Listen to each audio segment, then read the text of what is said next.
Okay.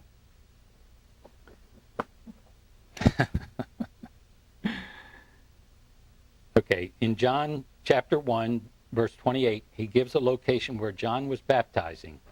And if you look at your other map. You got your other maps too? Get your other maps out. Like I'm saying, that not everything is on.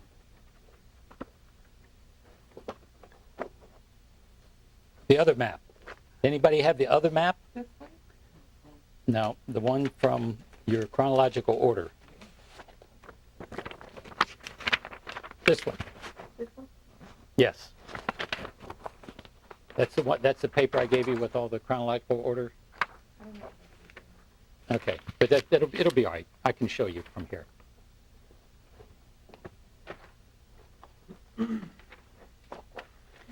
Okay, so John in starting his journey, boy, you guys aren't listening fast enough. John in starting his order of Jesus' visits to Jerusalem, and that's what I want to cover, the visits that Jesus made to Jerusalem. I'm not so much concerned about the other places, but when in researching this, I found when we were asking where was Jesus baptized, where was the wilderness, what was taking place at that time, in John chapter 1, verse 28 says, he gives a location where John was baptizing. It says he was baptizing near Bethany beyond the Jordan. Now we know where Bethany is next to Jerusalem. So anytime you read that it says beyond the Jordan or east of the Jordan, that's the same thing. When they say beyond the Jordan, they're referencing me being here in Israel, the Jordan River, it's something on the other side of the Jordan. So whenever they say beyond the Jordan, they're talking about any cities that are on the east side of the Jordan River. So if you can look at this map that I gave you with the chronological order, right down here, right at the top of the Dead Sea, there's a place called Bethany. And it's on the east side of the Jordan River. So in John 1:28, when it's talking about where John was baptizing, it says he was baptizing on the east of the Jordan, or Bethany on the east of the Jordan. So there's two Bethanys. There's this one here, and then there's one back by Jerusalem. So that gives us, for your other map, that gives you a better location as to where.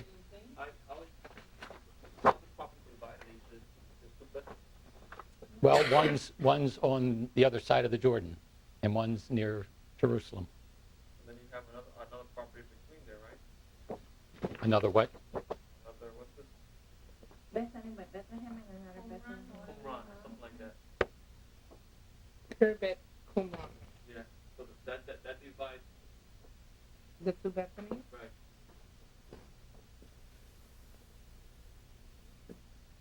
Yeah.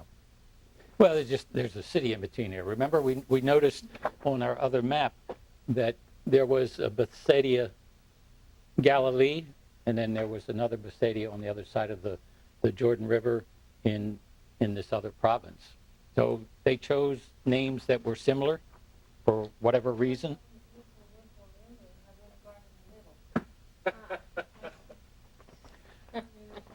So it's kind of like Orlando east of the Beltway, east of I-4, Orlando west of the. So that's what they did. Everything. So one thing it tells you, if they're mentioning anything on the other side of the Jordan, if they just say on the other side of the Jordan, the far side of the Jordan, the east of the Jordan, they're letting you know that city is not a part of Israel. Oh. That was the Jordan River was the dividing line where God promised them their land would be. Everything west of the Jordan River to the Mediterranean. And then he gave boundaries to the south and boundaries to the north. So you only needed to know the two boundaries, south and north, and the Jordan River, and obviously the Mediterranean Sea would be the stopping point going westward. So when you see a city, they'll either, if it's a duplicate city, they'll reference either in Galilee or on the far side of the Jordan. All right? Maps can be very informative. They can be a little confusing, but they can be very informative. Okay, so from the point where Jesus is baptized, he heads north. He goes in John chapter 2. We pick up John chapter 2, verse 1 and verse 12. We find Jesus in the city of Cana, Cana, performs a miracle, turns water to wine at a wedding. And then in John chapter 2, let me go ahead and put this up. So that's his first miracle. That's his first miracle. And I know I was only going to give you the inferences for him in Jerusalem, but I wanted you to see that John doesn't give you a good chronological order. So you can't always follow it. So one says he's in Cana and performs the first miracle. This is after his temptation in the wilderness. And he goes back to Galilee. And the first thing there, he goes to Cana. Then he starts preaching in the other towns and ends up at Nazareth. And remember, they rejected him at Nazareth. I don't believe John talks about that so much, but verse 12, and I'm only giving you that verse because it says, after the wedding at Canaan, he and his family, in verse 12, they go, it says, down to Capernaum. And if you can find Cana on your map, Cana is down close to Nazareth. I don't know if it's on any of these maps. It may not be, but it's just a little south of Nazareth. Yes, or north of Nazareth. On this map, it's right up here. Nazareth, Cana, and then it says, and they go down to Capernaum. What's wrong with that terminology? They're down here, they go north to Capernaum. It seems like they would be going up. But here's another little trick for you in understanding your Bible. Unless they say, I am going down there, like a slang term. No. The southern people in Jerusalem do that. But no, what they're saying is Cana and Nazareth, they're up on like a mountain. Capernaum's down by the sea. So they went down to Capernaum. And anytime you're talking about Jerusalem, if you're going to Jerusalem, they say you go up to Jerusalem because it's on the top of a mountain, or you're coming down from Jerusalem. No matter which direction you go, you're coming down the mountain. Like the Psalms. There are many of the Psalms that say it's a psalm of ascent or it's a psalm of descent. That means that those Psalms, they sang those as they were going up to Jerusalem, or they sang them as they were coming away from Jerusalem. So the writers, they weren't Southern with an accent or slangs. They were describing topography of the land in that respect, okay? Okay, so John does something that none of the other writers do. In John chapter 2, 13 through 16, he talks about Jesus in Jerusalem cleansing the temple. It says the Passover of the Jews was near, and Jesus went up to Jerusalem, and he found in the temple those who were selling oxen and sheep and doves and the money changers seated at their tables. And he made a scourge of cords and drove them all out of the temple with the sheep and the oxen, and he poured out the coins of the money changers, overturned their tables, and to those who were selling the doves he said, "Take these away. Take these things away. Stop making my Father's house a house of business." So you see, he treated the doves a little bit differently than he did with the others. And you can make of that whatever you want, whatever application you could could pull into that. So after that first visit, and I know we're not going to get anywhere near what I wanted to do today.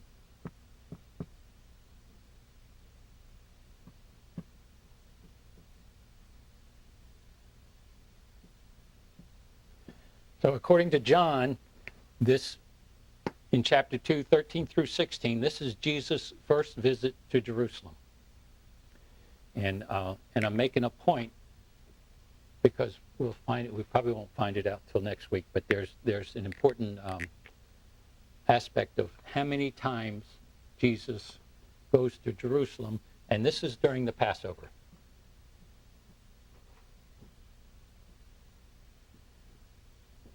So from the first time of the being off in the wilderness? Yes, according to John, he went up to Galilee, and he preached and taught, and he did his miracle up there.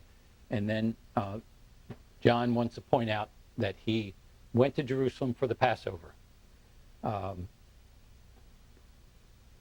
There was 3 times that a normal Jew man was required to go to Jerusalem in a year. It was, I don't have it here, Passover, Pentecost, and the Feast of Booths. Those were 3 feasts or 3 ceremonial things that a Jewish man was required to do in every year. They were Feast of Booths. There's some other names for it, and we're going to go over those 3, and I'm going to explain what each of them involves. So John has him going to Jerusalem for his first Passover, and this would be the first Passover after Jesus starts his ministry. So I mean, there was many Passovers before that, from when he was there at age 12 to 30 or whatever age it was he started his ministry. But this is the first one that he went to after he started his ministry, and there's a significance in that. And then John 3:22, he spends some time in the Judea area baptizing. And these are just some references. You're not going to be held accountable for these. John 4:3, he heads back to Galilee and stops in Samaria and continues on to Galilee. And you know the story when he stops in Samaria. He meets the lady at the well. Remember we said that the Jews would have nothing to do with the Samaritans? Well, when you go in and look at John's account, verse 4, or chapter 4, verse 3, he talks about the comment that the lady says, "Why is it that you, a Jew, is asking me for water? The Jews have nothing to do with Samaritans." But there's a long story in there where he tells her things about her life. She goes and tells the people in the town, "I think I've met the Messiah." And they all come out, and he stays 2 or 3 days there and preaches, and many believe as a result of that. Okay, so our next is John. I think my pen's going out again. 5:1, and I think you'll see that if you look on your blue map, we have John 2:13. The Passover here, and then John 5:1. He goes to Jerusalem in 5 chapter 1. He says, "After these things there was a feast of the Jews, and Jesus went up to Jerusalem." It doesn't say what kind of feast it was. It doesn't tell us what kind of feast it was, but it was a trip to Jerusalem.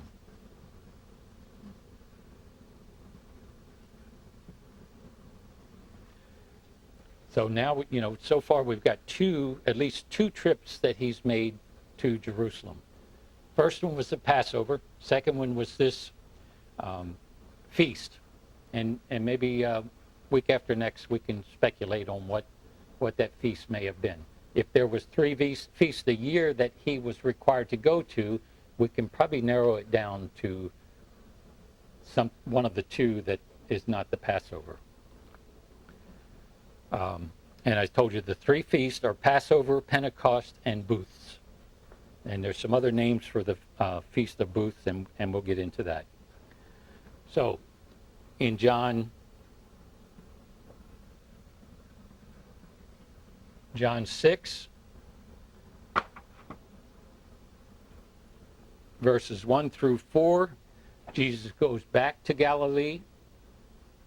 And in verse 4, it talks about he's feeding the 5,000. We know that story. He's feeding the 5,000, and there's an interesting note that John puts in there. He says he's feeding the 5,000, and it was, I don't know exactly how he did it, the time of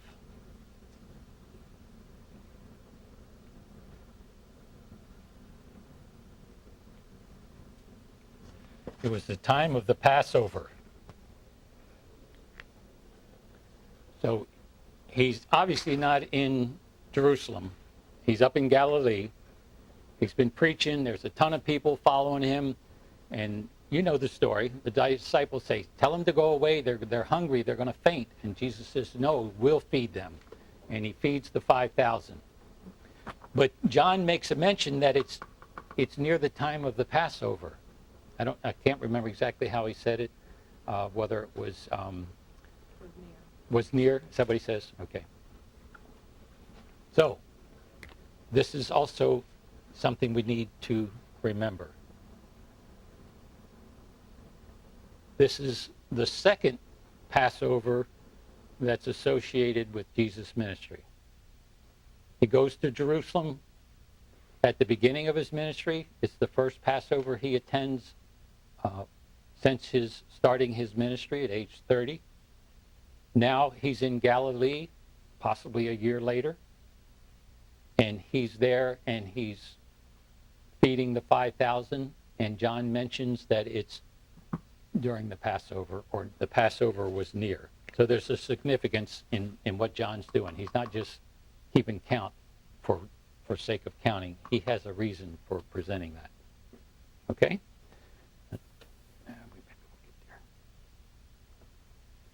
And in John chapter 7, 1 through 10, he's back to Jerusalem, and this time for the Feast of Booths.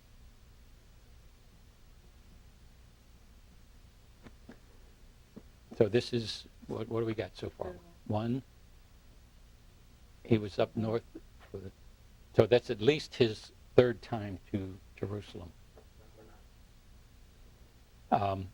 In the Feast of Booths, it has to do with, they all gather around in the open areas, and they put up tents and so forth, and they stay in there, and there's a celebration that they do associated with their dietary and their ceremonial laws that they do. Is the Feast of Booths the same as the Tabernacle? Yeah. Yeah, I'm sorry. Is that what you're saying? Feast of Tabernacles? It's just another name? Yeah, and there's another name. I can't remember. It's SUCC. I'm not sure exactly how it's spelled. Okay, so he's back to Jerusalem, and during this time they bring the woman caught in adultery to him, and he talks to her and points out to the others, you without sin, you cast the first stone. And then he heals a blind man, and you remember that story. When they asked him, who healed you, he said, I don't know. All I know is I was blind and now I can see. That's the famous part of that story. Okay, and then everybody got that? We'll erase some of that. You're all good? I got to be careful erasing the board. Sean says when he sees me erasing the board, he knows it's time to cut the tape and start the next session. So we had the Feast of Booths, right? Okay. John 10:22, he goes to the Feast of the Dedication, which is Hanukkah. And like I say, we're going to explain all of these Probably we'll get to them next week. Fourth time? This is the fourth or fifth time to Jerusalem. That would be fourth after the booth. Okay. Normally they would go three. Passover, yeah, in a year. Yeah. Okay. Oh, we're doing good. We're doing good. Okay, so this was the Feast of Dedication, or their Hanukkah. Is that on your map?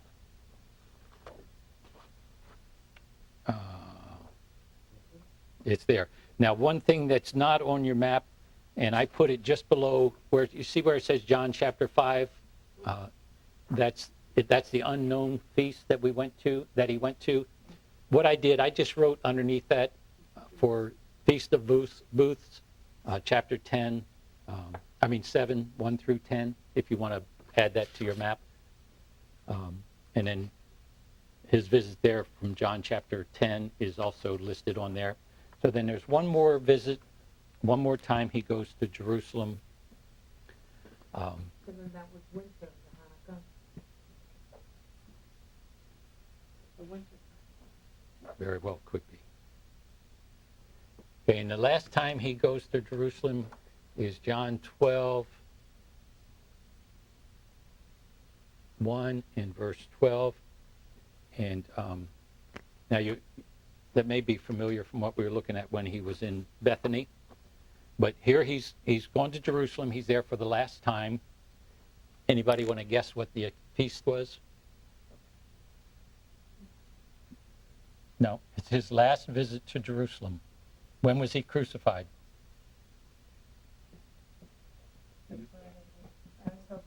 Passover. So this is his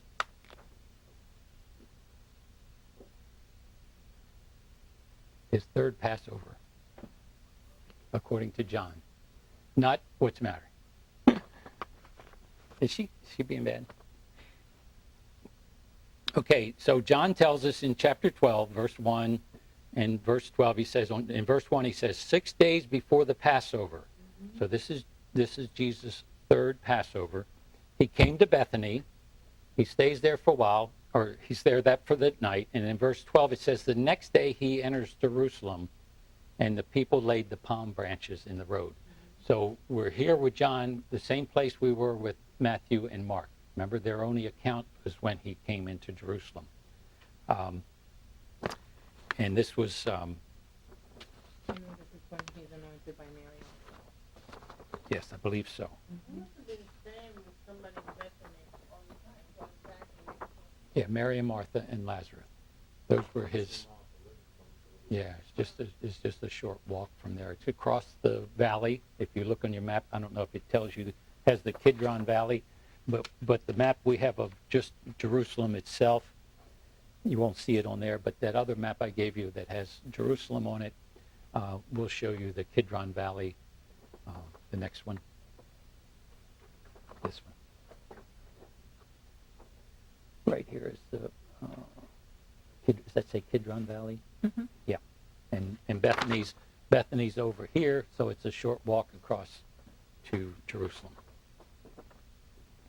Okay, let's wrap it up with this. Okay, so here was the point that John made. In John's account, he has Jesus in Jerusalem at least 4 times, maybe more. But he has his last visit was the third Passover that was there in Jesus' ministry. The second Passover was when he fed the 5,000, and the first one was the first time he went to Jerusalem at the beginning of his ministry. So what this shows us is that Jesus' ministry lasted 3 years. And I think that's what John in recording these, he's pointing out, he's giving us some dates and times. If Jesus was there for 3 Passovers, his ministry lasted approximately 3 years. And that's what you can pull. I know that's a lot of stuff, but It's very important. When you start doing timelines and dates, if you were just looking at Matthew, Mark, and Luke, you couldn't confirm his ministry lasting more than 1 year, because there was only one Passover mentioned. There was never the first Passover, there was never the second or the third.